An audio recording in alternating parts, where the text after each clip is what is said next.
Bapak, Ibu, dan saudaraku yang terkasih dalam Kristus, walaupun tata caranya itu berbeda ketika kita dibaptis dengan apa yang kita dengarkan dari kisah Injil, tetapi maknanya itu sama. Ada 3 hal yang diungkapkan dalam pembaptisan Yesus hari ini. Pertama, orang-orang mendatangi Yohanes sambil bertanya-tanya, berharap-harap kalau ia ini adalah Mesias. Artinya orang banyak itu termotivasi, ada motivasi di dalamnya untuk mencari keselamatan, untuk mengambil bagian dari hidup Allah, Sang Mesias. Kita dibaptis pun juga demikian. Pertama-tama digerakkan oleh Roh dari dalam untuk mencari keselamatan itu. Maka para katekumen kalau mulai berkatekumen itu, mulai ikut katekumen, pelajaran pertama itu adalah mengenali gerak panggilan Allah di dalam hatinya. Mengapa kamu mau menjadi Katolik? Menjadi Katolik tidak hanya sekedar mengucapkan kata-kata syahadat, mengucapkan pengakuan, tidak hanya sekedar itu, tetapi sungguh kemudian berasal dari kedalaman hati yang ingin mencari keselamatan.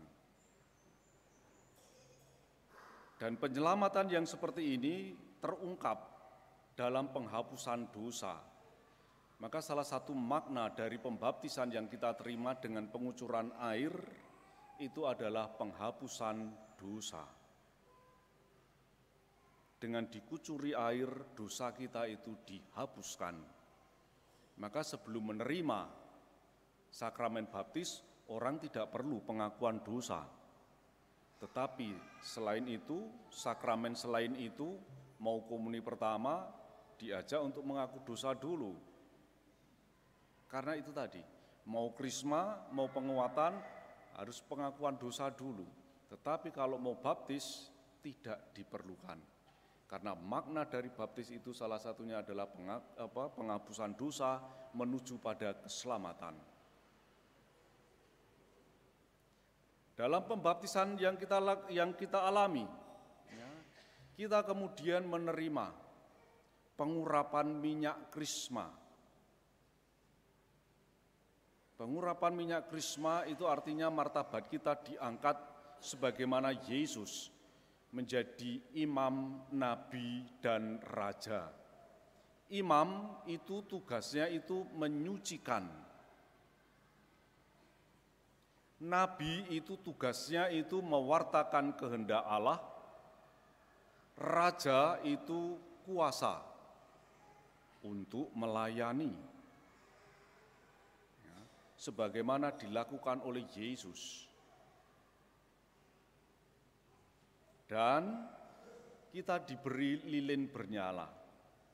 Kristuslah cahaya dunia yang mulai hari ini menjadi penerang jalanku. Ini semua terjadi karena apa? Karena Yesus juga turut dibaptis. Maka tadi ditampilkan setelah semua orang banyak itu dibaptis, baru Yesus itu dibaptis. Baptisan Yesus berbeda dengan baptisan kita.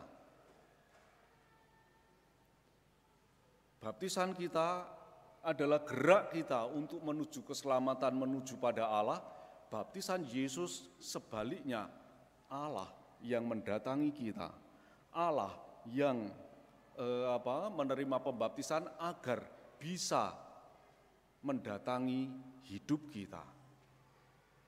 Kita gerak dari bawah ke atas, baptisan Yesus gerak dari atas ke bawah.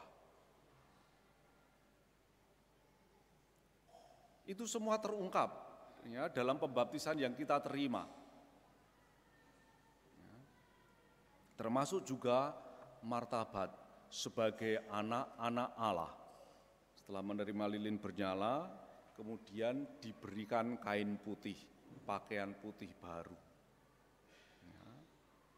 Martabatmu sekarang adalah anak Allah. Kita mengambil bagian dalam keputraan Yesus. Engkaulah putraku yang terkasih.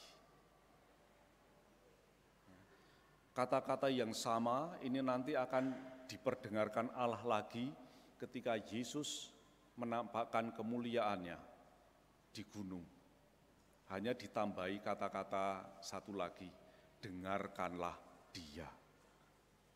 Artinya hidup Yesus itu berkenan di hadapan Allah dan kita diajak untuk mendengarkan dia, untuk mengikuti dia. Dengarkanlah dia itu bukan hanya sekedar mendengar, tetapi itu pilihan. Untuk aku kemudian memilih dia yang aku dengarkan, untuk kemudian aku ikuti. Hari ini, saat ini, kita mendengarkan banyak suara. Suara anak-anak kita yang bernyanyi, suara yang batuk, suara mungkin desisan angin, suara kendaraan lewat, suara romo yang sedang homili, tetapi kita memilih dari semuanya itu, mana yang akan aku dengarkan. Maka mendengarkan itu bukan hanya persoalan telinga menangkap suara, tetapi persoalan akal budi dan hati memilih mana yang akan aku dengarkan untuk kemudian aku ikuti.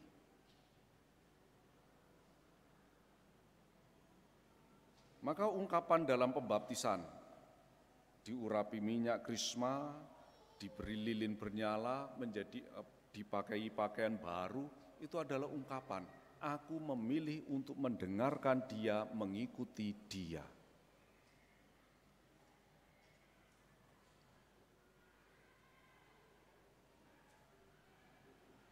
Satu hal lagi, Yesus mengalami semuanya itu ketika ia sedang berdoa. Berdoa, ya, doa yang kita lakukan sekarang itu ada dua, doa pribadi maupun juga doa berjemaat, ya, doa jemaat, doa bersama, peribadatan. Dan suatu peribadatan itu bisa terjadi dalam satu komunitas. Maka pembaptisan itu juga memasukkan seseorang dalam satu komunitas, yaitu gereja. Jadi KTP-nya orang Katolik, ya, KTP-nya orang Katolik itu adalah surat baptis. Saya sudah Katolik, Romo, sudah lama, sudah bertahun-tahun Romo saya Katolik, selalu hari Minggu ke gereja. Sudah dibaptis, sudah punya surat baptis belum? Belum Romo, belum sah kamu. Kamu enggak sah sebagai orang Katolik. Ya.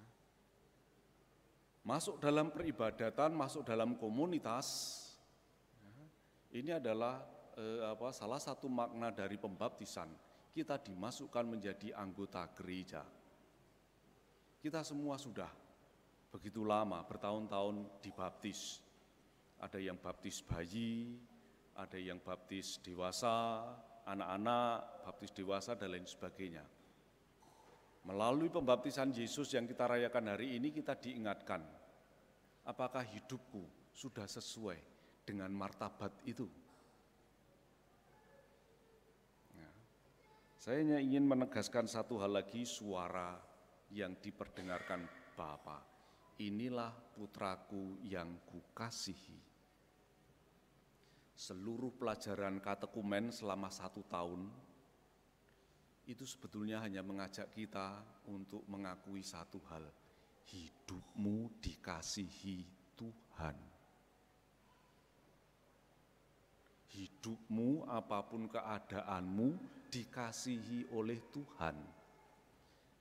Maka dalam pelajaran katekumen, mungkin nanti tanya ini Pak Darius ini, pengajar katekumen. Kita tidak diajari peraturan-peraturan, harus ini, harus itu, tidak boleh ini, tidak boleh itu. Kalau mau seperti ini, harus seperti ini, kalau ada ini, doanya ini. Tidak, kita tidak diajari itu. Enggak, tidak. Kita diajari mengenai kisah Allah yang mengasihi dunia, Allah yang mengasihi hidupku.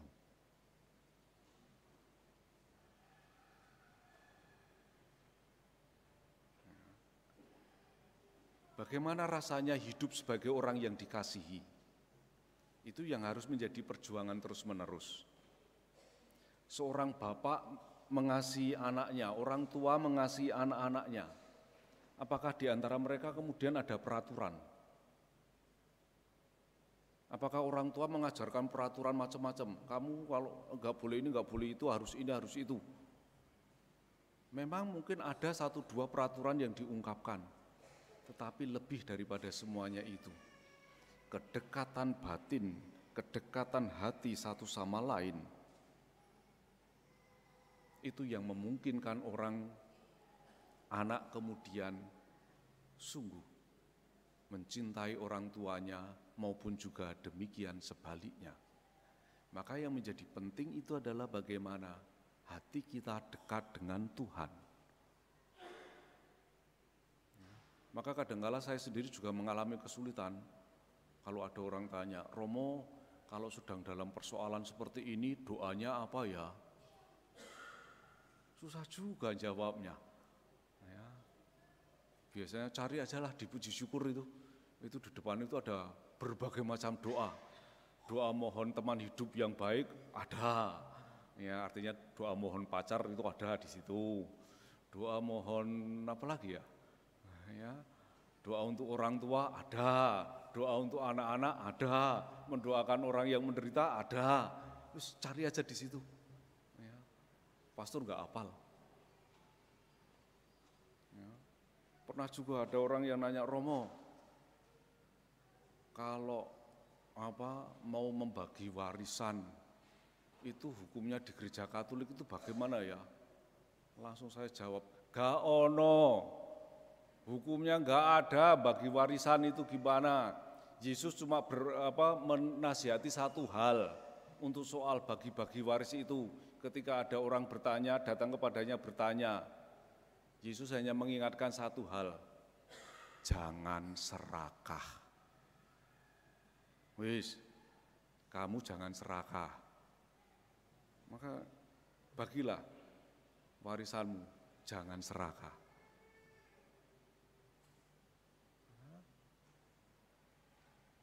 Orang diajak untuk itu, dekat hatinya dengan Allah. Dan sebetulnya perjalanan hidup Yesus itu sebetulnya ingin menjauhkan Yesus dari kata-kata Allah ini. Percobaan-percobaan di padang gurun, 3 percobaan itu sebetulnya ingin agar Yesus itu tidak percaya bahwa engkau ini adalah putra terkasih Bapa. Nih, kamu lapar toh? Nih batu, rubahlah jadi roti. Nah, kalau Allah mengasihi kamu pasti bisa.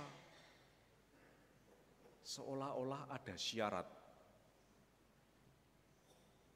Nah, tapi Yesus dengan tegas mengatakan, manusia tidak hanya hidup dari roti saja.